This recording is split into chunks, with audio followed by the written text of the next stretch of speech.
Operação Condor foi uma ação conjunta dos regimes militares da América Latina. A ela se atribuem atos de perseguições contra inimigos políticos das ditaduras quando elas estavam no poder. Um documentário quer contar essa história. Por isso, está conosco o ex-presidente do Movimento de Justiça e Direitos Humanos do Rio Grande do Sul, Dr. Omar Ferri. Seja bem-vindo, Dr. Omar. Boa tarde, tudo bem? Tudo bem. Vamos Ótimo.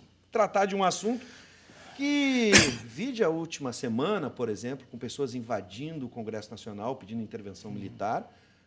É muito propício que a gente venha conversar sobre esse momento da América Latina, não só do Brasil. Vamos começar recapitulando, doutor Omar, o que foi a Operação Condor e como ela atingiu o Cone Sul e, particularmente, o Brasil. Bom, em primeiro lugar, o panorama geral mundial. Houve uma época em que o terceiro mundo estava com ideias nacionalistas de se libertar da opressão do capitalismo internacional que tinha se formado e estava presente em todas as partes do mundo, principalmente capitaneado inicialmente pela economia e indústria dos Estados Unidos. Depois, Europa e, enfim, uma trilateral onde entra junto, nesta época, o Japão. Esses movimentos de insurgência que surgiam nos determinados países do mundo chamou a atenção dos Estados Unidos. Então, o que aconteceu? Agora começa, então, a era do barbarismo. Com inspiração americana do Pentágono e da CIA, foram derrubados os governos nacionalistas em várias regiões do mundo. Por exemplo, no Irã, Mossadegh, no Egito, Abdel Nasser, não me lembro, te lembra? O Abdel Nasser, uma coisa assim. Sim. Na República Dominicana, Juan José Bosch. No Congo, o Lumumba. Na Argentina, o Frondizi. E esta foi a ideia inicial, ainda não estava criada, nesta época, a Operação Condor.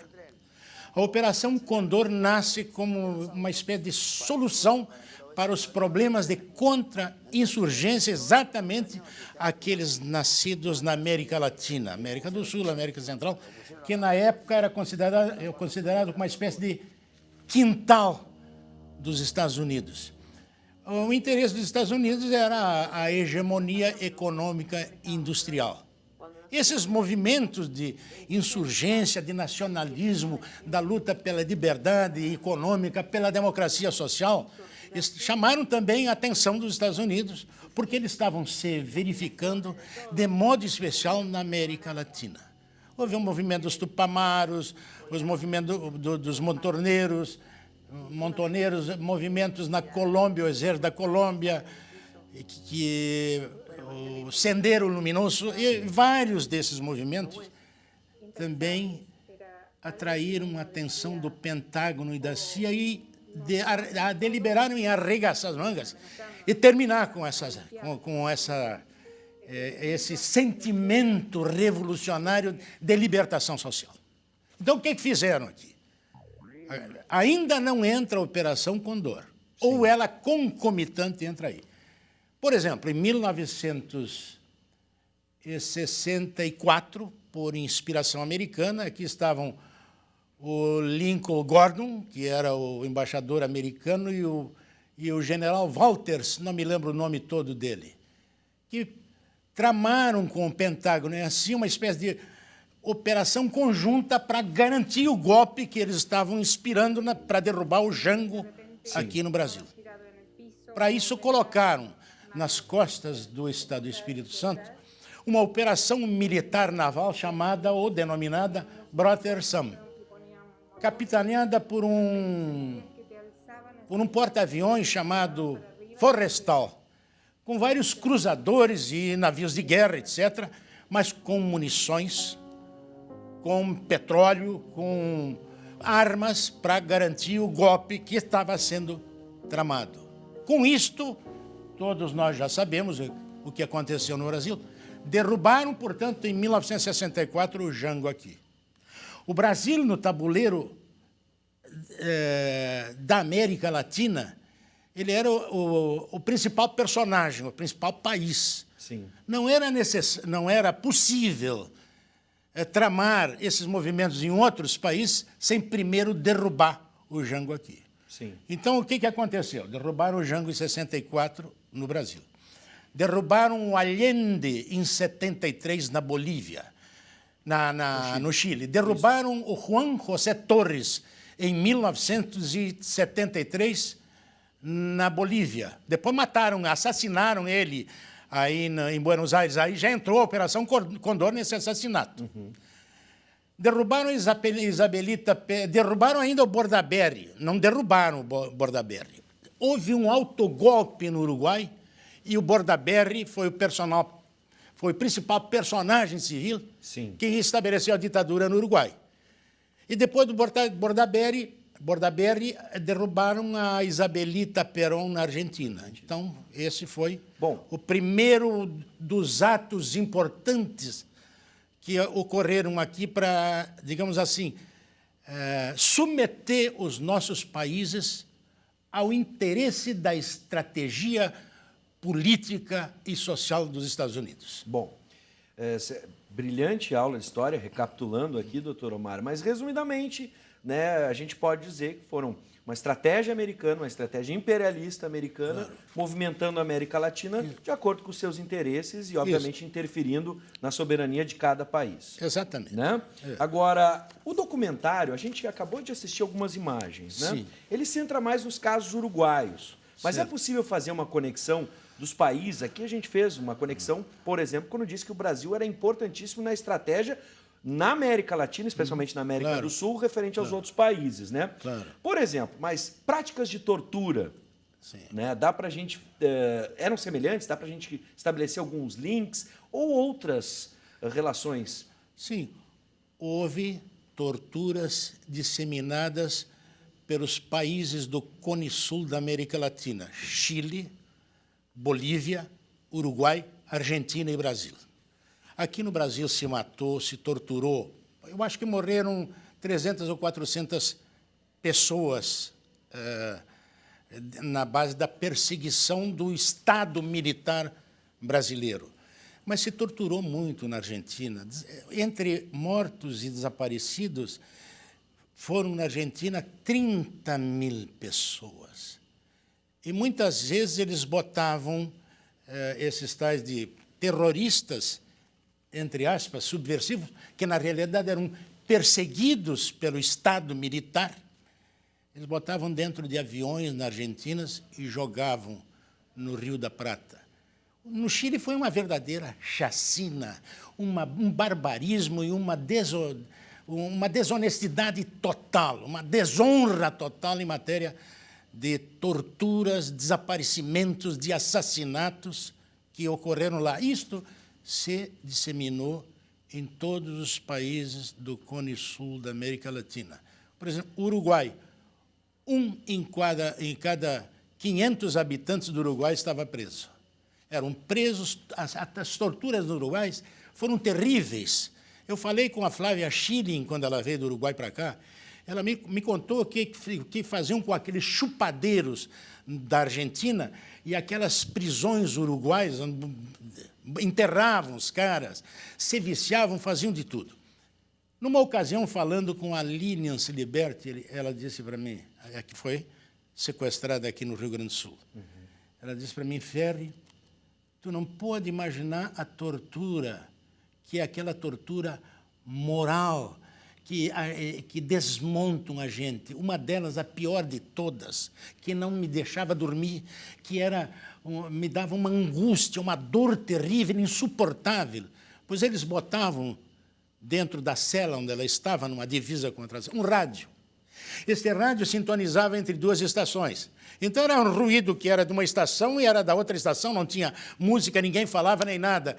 Era ruído o tempo todo, dia e noite. Essa é uma tortura moral indescritível. Imagino. Agora, por exemplo, perseguição à imprensa.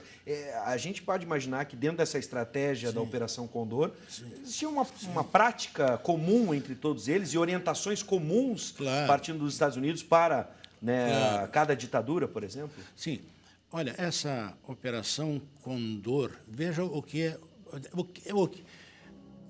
ocorria com a Operação Condor. A Operação Condor dava liberdade de qualquer país desses 5 do Cone Sul de penetrar em território de outro país para fazer o que quisesse em matéria de prender, de torturar, de matar adversários ou ativistas políticos. Por exemplo, o Juan José Torres foi um presidente popular da Bolívia. Foi assassinado em Buenos Aires. O general Prats, que foi general do Allende, foi assassinado na Argentina.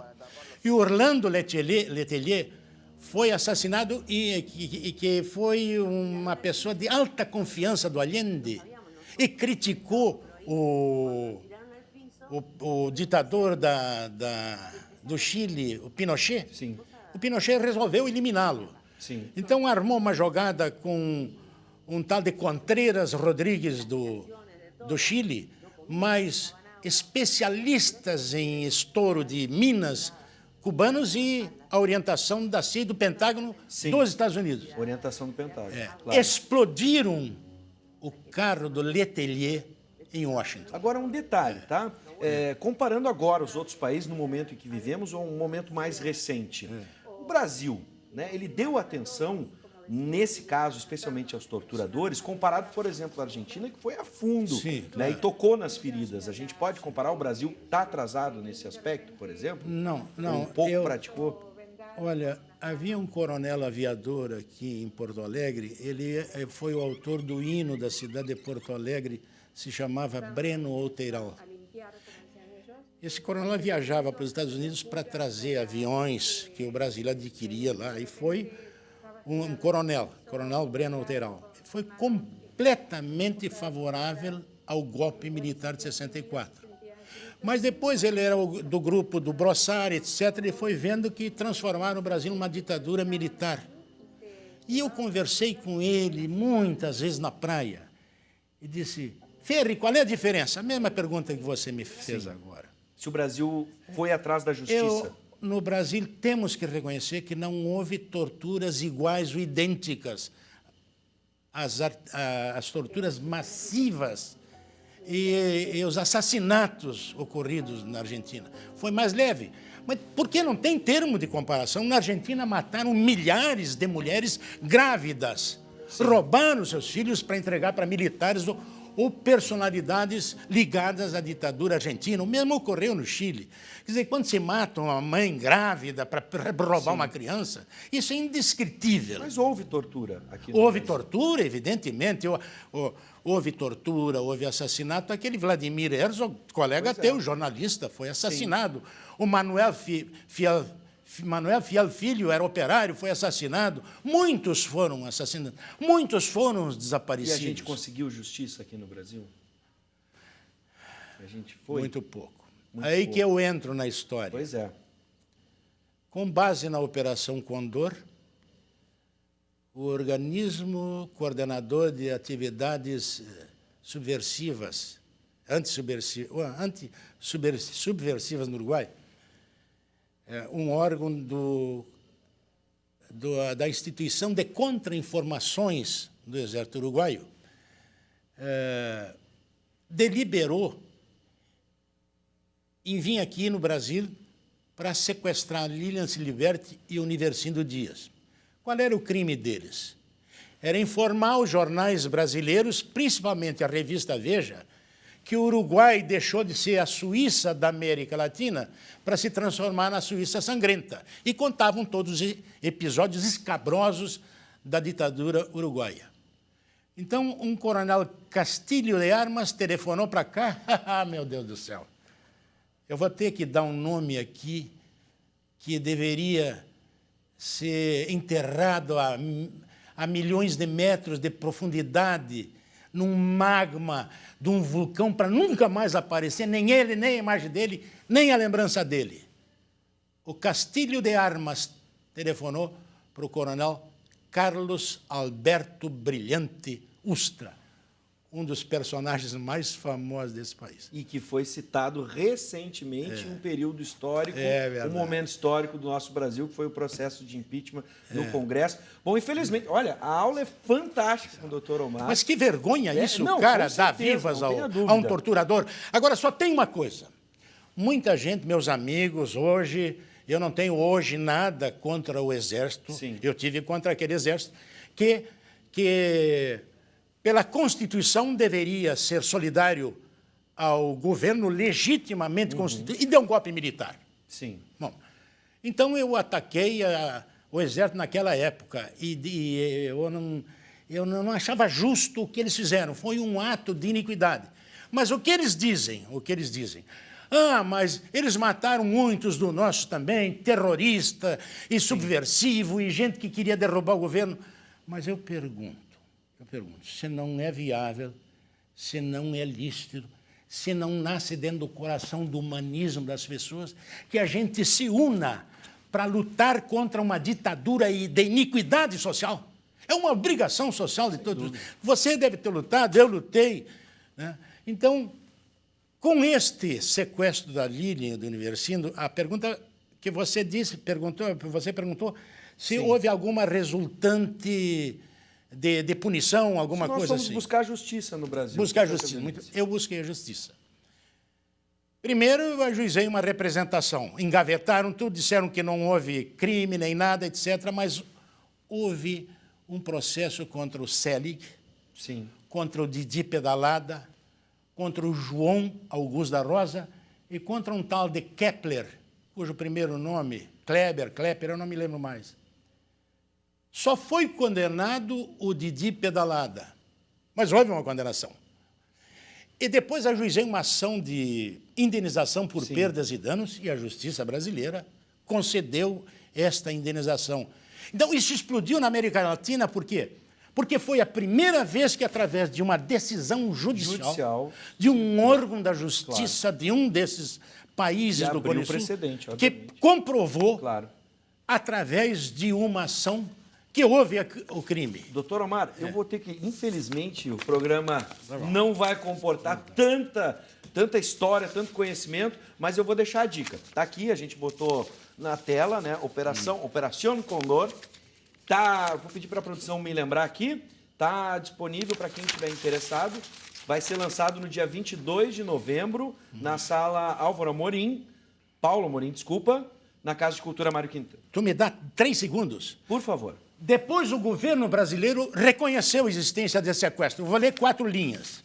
Enfim, o ministro das Relações Exteriores, Saraiva Guerreiro, respondendo a um ofício que lhe encaminhara Bernardo Cabral, presidente nacional da OAB, confessou a existência do crime de sequestro, pela afirmação ainda mais que houve torpeza por parte das autoridades brasileiras. Isso é só uma gota dessa história que a gente precisa, sem dúvida nenhuma, lembrar, independente do que vamos pensar ou vamos achar sobre tudo isso, mas é necessário pesquisar e revirar tudo o que aconteceu e não botar embaixo do tapete.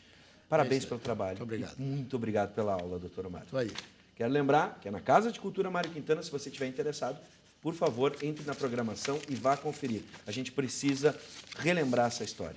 Obrigado, doutor Omar. Seja sempre bem-vindo, viu? Muito obrigado.